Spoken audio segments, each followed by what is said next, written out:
I will never forget that cup of coffee. Well, a couple of years ago, I was traveling when my schedule worked out on Christmas Eve. I thought the airport was going to be a zoo, so I got there a couple hours early. It wasn't crowded at all, so for me, that means coffee. So I get down into my terminal, Terminal D, and I see the sign, I get in line, and so it's my turn to order. And I was greeted with this very warm and sincere welcome. This woman said to me, "Hi, my name's Lily. What's your name?" I said, "I'm Ryan." She said, "Ryan, what can I make for you today?" I said, "Well, I want a grande pumpkin spice latte."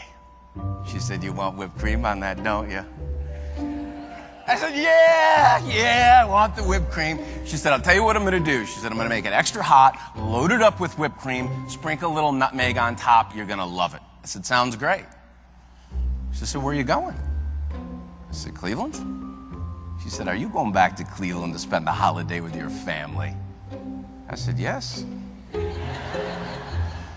Now, at this point, I start looking around for the camera, right? I mean, I'm trying to get a latte. So I move down the line, and the conversation continues, and she's funny. She's asking me questions about my family and our holiday traditions. She's laughing, and I'm laughing, and she hands me my drink and says to me, "Ryan, have a safe trip back to Cleveland.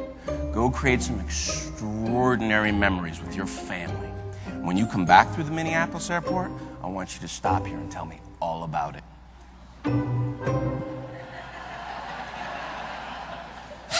So I get my drink, I start walking away, and I stop and I look back at this woman, and I think to myself, it's Christmas Eve.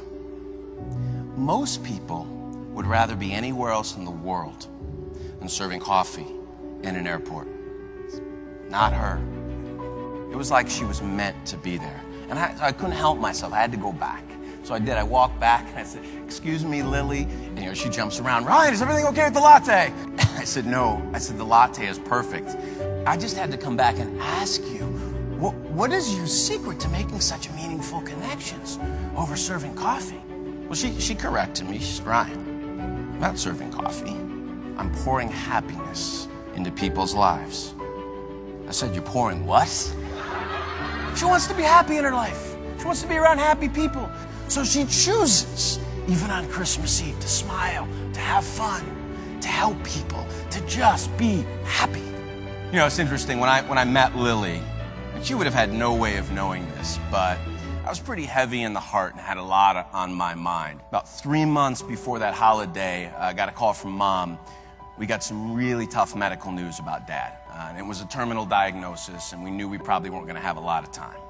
So I was sitting in that airport on Christmas Eve, not in the best place in the world. I will never forget that cup of coffee.